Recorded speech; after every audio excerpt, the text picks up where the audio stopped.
sambil kita gocek lagi, buka keluar dan sejenak udah sekarang TBC dia loncat langsung naikin ke atas. Ada Stevie Tapia menggunakan Obsar dan itu dia.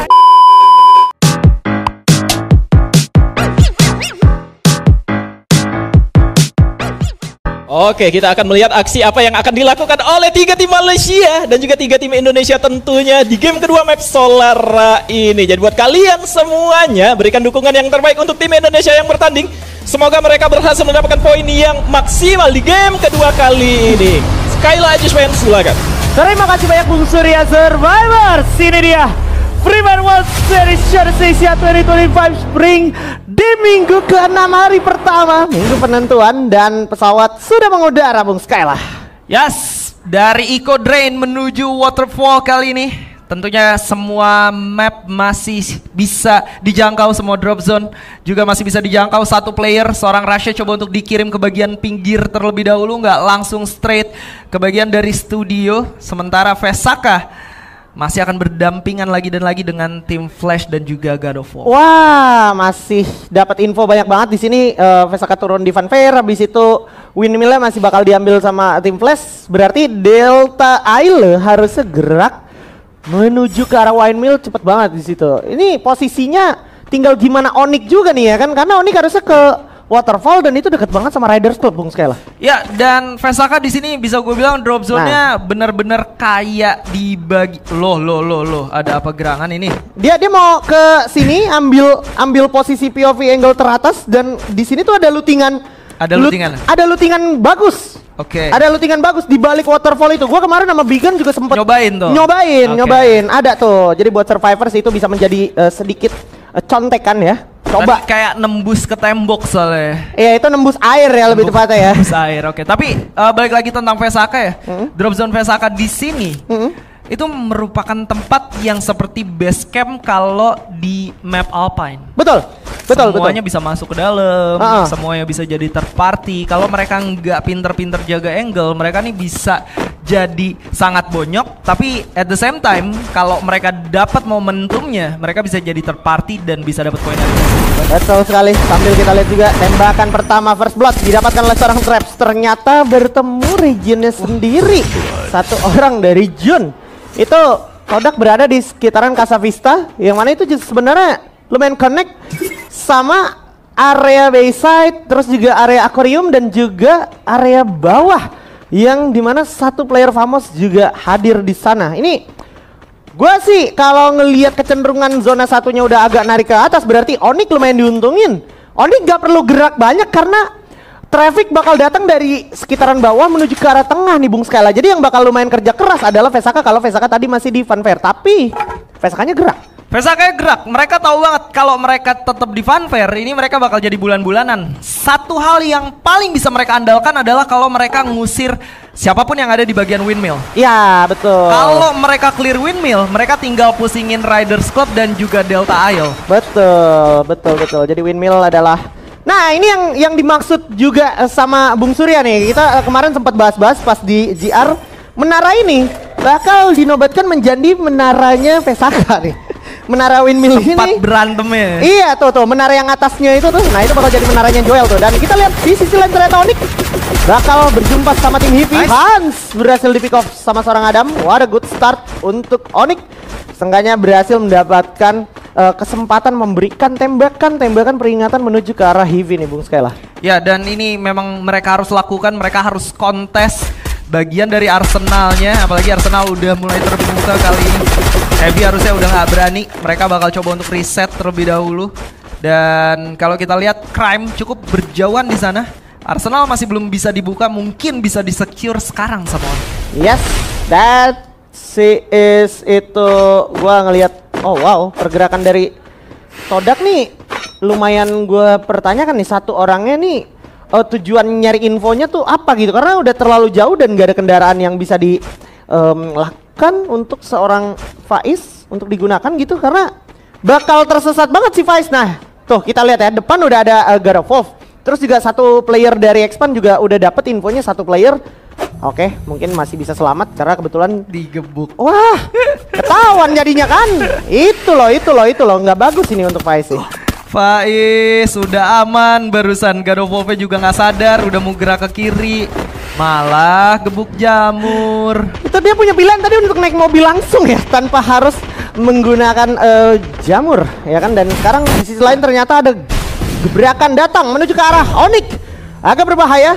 Homer juga udah langsung dilesapkan menuju ke arah Onyx, dan ternyata itu adalah core memory. Seorang Adrian dan juga si Rorus Kandas mengharuskan Kapten Crime bergerak ke arah tempat yang berbeda setelah mendapatkan arsenal. Di sini at least Adam masih dengan fast level 4-nya. Masih aman harusnya. Barusan Homer atau A124 ya? Homer. Homernya ditahan banget sampai Yeah. momentum satu playernya berhasil untuk di revive ya. Yeah. Nice banget. Satu makro yang sangat luar biasa, tapi Vesaka kali ini akan berhadapan nampaknya dengan tim Flash. Oke. Oh, ini loh perangnya agak-agak deket-deket sama Slider ya. Tapi Guns, ya ampun Pak Guns. Pak Guns jatuh ke bawah knockdown. ABCD bakal mencari seorang Joel. Udah jatuh lagi untuk kedua kalinya di sini Guns. Joel dapat satu di atas, 1 lawan 2 momentumnya. Momentum untuk Joel. Dua orang berhasil di-handle dengan sangat baik oleh seorang Joel. Berhasil mendelay langkah dari tim Flash. Itu dia, Dead juga berhasil kandas di tangan seorang Obey. Walaupun harga yang harus dibayar adalah seorang Gens dan juga Guns, tapi tetap menjadi sebuah winning condition untuk Vesaka Sriwijaya. Gue suka banget gimana Obey sangat wise, dia nggak maksa untuk nge-revive terlebih dahulu, dia duelin dulu. Dan terima kasih untuk seorang Joel yang berhasil membuat momentum seorang Obey pun bisa holding lebih lama lagi di bagian bawah. Wow, benar-benar dikasih pressure di sini. Step juga udah kedengeran. Ada Hwang Em, udah tiarap aja dikit. Joel udah semangat banget, itu udah kelihatan tasnya. Coba keker. Dah, itu dia tembakan pertama. Berhasil mengenai seorang Hwang Em. Jarak dekat, hati-hati. Coba loncat dikit. Ya, sayangnya terlalu berbahaya. Dan untungnya masih ada seorang Gun. Bakal dibantu juga. Dan harus ditinggalkan ini windmill-nya sekarang juga Bung Skyla. Atau mereka bisa melakukan setup ulang dan fight dengan Todak yang notabene habis melakukan reset habis-habisan. Nah, Vesaka udah clear banget objektifnya. Mereka berhasil keluar dari funfair, mereka berhasil numbangin yang ada di bagian windmill. Ini tinggal mereka memutuskan akan gerak ke arah mana, dan gak perlu terburu-buru karena semua angle bakal terbuka dari bagian windmill atas.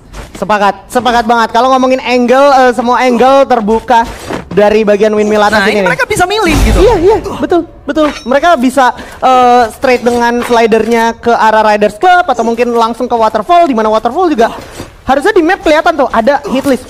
Bahkan ada sekitar 3 hitlist.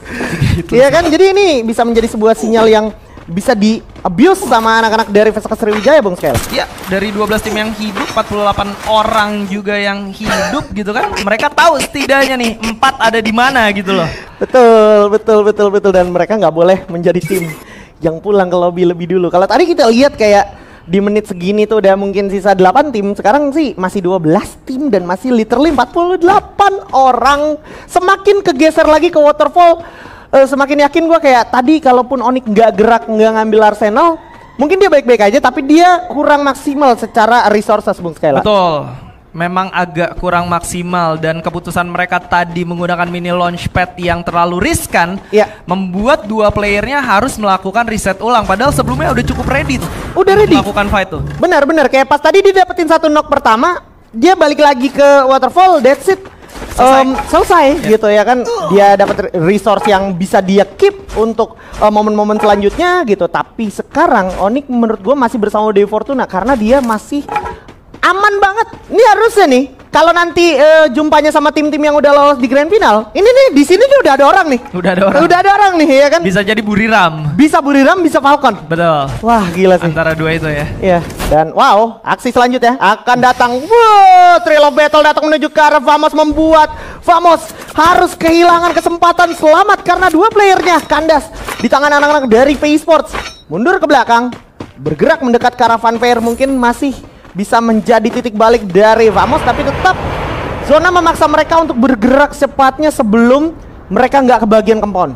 Ya, sementara Vesaka Bermain dengan sangat luar biasa, rotasi yang sangat aman. Dan seperti yang gue bilang, mereka bermain defensif kayak gini di Solara bagus banget. Tapi mereka harus tahu nih objektifnya apa. Mereka nggak bisa defensif di Funfair. Ya. Mereka bisa melakukan satu hal yang paling efektif dan sudah mereka lakukan, melakukan clearing bagian windmill. Mereka bisa milih gerak kemana, mereka bisa milih mau lawan siapa. Atau kalau mereka nggak kuat lawan bagian windmill, mereka bisa ke Riders Club juga dari awal. Bisa. Dan ternyata mereka juga udah berjumpa sama Onyx di sini. Adrian, hati-hati Adrian. Sayang sekali Adrian. Agak sulit di momen-momen jelang menit 10 kayak gini mau di revive pun ambil resources juga udah kurang proper. Dan oke, Obey sepertinya bakal gerak ke tempat yang lebih dekat lagi untuk mengcover seorang Joel. Mungkin Joel juga mendapatkan zero di sana. Sayangnya Onyx tidak baik-baik saja. Semakin terpojok situasinya di sini, ditambah zona semakin ketarik ke depan persis dari persimpangan antara waterfall. Wow, sulit banget Bung Stella. Ini Vesaka harus benar-benar clear dulu sebelum mereka masuk ke dalam zona selanjutnya. Dan harus hati-hati karena di sebelah kiri ada Kodak aja, Jiswan. Iya, ini dia. Mungkin menjadi kill ke-7 untuk Vesaka Sriwijaya dari seorang Krem. Tapi itu satu squad Kodak juga nggak boleh dikacangin sih. Apalagi udah ada sebuah upaya penggerebekan datang, maju ke depan Trap. Wih, dengan Tatuyanya yang udah siap connect dengan Casey yang datang. Ada sebuah Return yang gak objektif. Ternyata mengakibatkan Fidel menjadi korbannya. Dan Trap bersama Noki agak terdelay sejenak, tapi Faiz di belakang sana akan bertemu dengan Joel. Joel versus Faiz. Sementara di depan lini depannya sangat repot sekali, tapi kandas dan Gus bersama Gens. Duo G yang akan segera mengkandas ke Noki dan Joel bersama dengan Faiz. Diadu rata.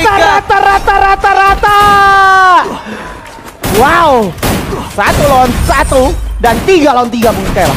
Yes, ini menjadi satu hal yang sangat luar biasa. Vesaka benar-benar semua objektif mereka checklist aja Sven. Sekarang mereka tinggal bergerak masuk ke bagian dalam tanpa harus mengkhawatirkan bagian belakang mereka. Ya, betul. Karena mereka udah dapetin 3. Betul.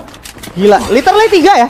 Literally 3 tim udah mereka kandaskan, tapi bener-bener masih selambat itu temponya. Ini udah jelang menit 12, baru 2 tim yang kembali ke lobby Bung Stella. Ya, dan Onyx hanya mendapatkan 2 poin eliminasi. Cukup struggling kali ini, menyisakan seorang Adam aja. Sementara Vesaka bisa jadi mereka menjadi tim yang mendapatkan poin eliminasi paling banyak. Karena kalau kita ngelihat di bagian minimap, mereka udah mulai tembak-tembakan sama tim Flash yang notabene udah digigit zona duluan. Ya, nah itu dia. Kalau misalkan tim Flash bisa ke hold lebih lama, ini bakal jadi mantap banget untuk Vesaka Sriwijaya. Tapi sebenarnya gue sedikit nyontek, ada sebuah dinokular yang diaktifkan menuju ke arah Vesaka dan itu bisa menjadi info untuk Core Memory. Nah, pertanyaan selanjutnya adalah apakah Core Memory merespon ternyata Bung Stella. Ini bakal bahaya banget, tapi Vesakanya bagus banget. Mereka lebih memilih untuk menggunakan mini launchpad agar tidak menjadi sandwich generation aja Sven. Aduh, tetap tapi ada korbannya juga di sana. Joel nggak bisa ketolong lagi, sisa Obey sama Guns aja. Mereka dapetin 11 kill. Kalau mereka kandas dia, ini juga nggak bagus-bagus banget untuk Vesaka Sriwijaya. Mengingat mereka at least harus masuk top 5 dulu. Yang mana itu sekarang agak jadi semakin sulit lagi karena zonanya bouncing ke kanan Bung Stella. Zonanya bakal lari ke kanan. Ini satu-satunya harapan mereka adalah tim Flash yang bisa numbangin Core Memory dengan cepat. 1 atau 2 player aja. Betul. Habis itu mereka bisa kontes sama Core Memory yang tersisa. Dan sesudah itu tinggal berdoa sama Dewi Fortuna. Betul. Zenswan gak sempet ditolong. Tuh, bahkan selambat itu responnya Core Memory. Ditambah WIG datang untuk memberikan pressure ke Core Memory. Don mungkin punya pelontar ya, tapi pun kita lihat apa yang bisa dilakukan oleh Pun menuju ke arah WIG. Tikuy bersama dengan Cyrus maju ke depan. Udah ada Jump di sana. Vesaka Sriwijaya kayaknya dalam mode spectate aja. Jump kandas. Explore bersama Krilin berada di lini sebelah kirinya. Jumpnya udah nggak mungkin ketolong. Don juga udah kelamaan banget mainin pelontarnya, nggak dipakai-pakai dan semakin nggak punya pilihan untuk teman-teman Core Memory. Kandas Space Force bakal dimanfaatin sama anak-anak dari Vesaka Sriwijaya. Oh my god. Obey berhasil dapetin satu orang Pun. Bakal dikontes yang kedua. Masih menjadi 13 poin eliminasi walaupun satu player juga udah kandas. Sisa Obey bersama pribadi masih punya launchpad. Masih punya launchpad at least untuk placement yang lebih baik walaupun depan ada Gadovol, di bawah ada tim Flash. Ini udah tinggal berdoa, harap-harap cemas dan berusaha tidak ternotis sama sekali dan masih belum ternotis walaupun Adam juga mempunyai peluang yang sama untuk selamat dari maut. At least mereka harus bertahan sampai 6 besar. 5 Glue Wall masih bisa menahan Team Flash dan juga WAG yang ada di sisi belakang harusnya. Wah. Tapi Tim Flash kali ini sudah mulai notice adanya seorang OB dan OB tidak memiliki banyak pilihan. Ya. Dia harus bergerak ke bagian kanan dan Masih. coba untuk numbangin Core Memory atau Onyx. Masih ada pilihan, masih ada monster truck dan ada tembakan yang lumayan membantu untuk OB. Karena Evos Divine di sana nembakin ke arah Team Flash dan WIC juga nembak ke arah Team Flash. Ini menjadi kontrol untuk OB dan juga Adam di sana untuk semakin tidak ternotis lagi. Tapi itu dia ada sebuah Skyler, ada sebuah Homer maksud gua menuju ke arah OB. Sehingga OB harus berdiam diri dulu sejenak. Sementara Evos Divine mau nggak mau sekarang harus turun bergerak ke arah Expand yang udah standby di bawah. ABCD dapat 1, tapi Zona ketarik ke arah Team Flash sebenarnya dan Rasha gak boleh lama-lama, harus segera ditolong karena Zona udah memaksa mereka cabut. Core memorinya udah kandas di peringkat ke-8. 6 tim tersisa. Pesaka Sriwijaya dan Onyx juga masih ada, bahkan WAG juga kandas terlebih dahulu Bung Skyla. Let's go, 6 besar dengan poin eliminasi yang sangat banyak. Checklist sudah game kedua kali ini untuk Pesaka. Yap, dan lanjut perang seperti yang gue bayangin. Ada Expand di bawah sana, bakal cuma langsung diajar dengan anak-anak Evos Divine. Habis! Hanya butuh 6 detik untuk menghabisi Expand. Dari arah lantai 2, turun lantai 1 untuk Evos Divine kali ini. 6 poin eliminasi udah didapatkan, 1 player udah ke notice yaitu seorang Diman di balik monster truck dan juga 1-2 player yang tersisa berada di bawah sana. Bukan jadi masalah besar harusnya untuk Evos Divine. Sesaat lagi kita lihat bakal ada sebuah launchpad, bakal coba di-commit menuju ke satu bangunan yang sudah terlihat di tangan seorang Ray. Sambil mereka manfaatkan bangunan tersebut, Bakekok Bunda, Darnedor dijam-jam lagi. Nah, itu dia. Ganopom kandas di tangan anak-anak Evos Divine. Masuk ke tempur kali ini. Begitu juga dengan Onyx dan juga Pesaka Sriwijaya. Menjadi keuntungan untuk tim Indonesia. Sesaat lagi harusnya bakal berpeluang besar mendapatkan interview karena tim Flash hanya ada 2 orang aja, Dead dan juga ABCD. Rasha bersama Kocel di sini siap masuk. Sambil cari momentum yang tepat, Aimgat buka jalannya. Casey-nya udah kejauhan, jangan jauh-jauh dari Casey-nya Kocel. Tapi tembakan bakal coba dilakukan oleh seorang OB. Dan Rasha mainin stepnya ke jembatan sambil membuka jalur lebih lebar lagi. Tapi OB ternyata akhirnya terculik juga, ditangkap sama anak-anak dari tim Flash. Mengakibatkan OB harus kandas di peringkat ke-4. Udah bagus banget Bung Skyla dan giliran Evos mainin momentumnya ke arah tim Flash. Tim Flash bakal digeber sesaat lagi karena udah ada flash freeze dan juga sebuah frag datang, harus digocek turun ke bawah. Kocel siap, Kocel udah siap, udah kelihatan, tinggal di fragin lagi. Di mana seorang Adam belum ke notice, udah kepancing ke atas. Sambil kita gocek lagi, buka keluar, tahan sejenak, udah sekarang TBCD dia loncat langsung naikin ke atas. Ada Stevi tapnya menggunakan Ombar dan itu dia MK dapat 1 orang. ABCD juga bakal kandas saat lagi. ABCD melawan 2 player sekaligus dari Evos, tapi zonanya dari lagi belakang. Itu dia turun 1 orang knockdown. Adam bakal ngerepotin seorang MGAT. Tahan lagi, sabar dulu sejenak. Adamnya masuk, dapat peluang.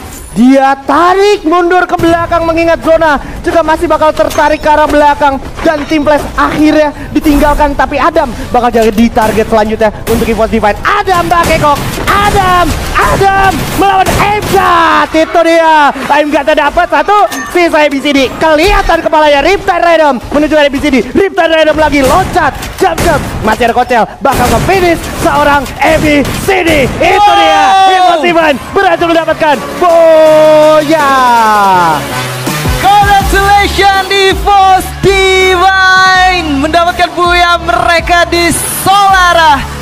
Berkat hasil pahit yang mereka dapatkan di week sebelumnya, kali ini mereka berhasil memanfaatkan Solara dengan sangat maksimal. Dan menjadi satu hal yang sangat penting bahwa ketiga tim Indonesia berhasil masuk ke posisi 4 besar, Haji Sven. Ya itulah repotnya 5 Vietnam gitu ya kan. Mereka jadi suka nggak suka harus ketemu dan saling tembak gitu, dan itu dimanfaatkan dengan sangat-sangat baik. Padahal secara skenario tadi nyaris nggak mungkin sebenarnya untuk Pesaka tuh survive. Begitu juga dengan Onyx yang udah kececer-cecer ya.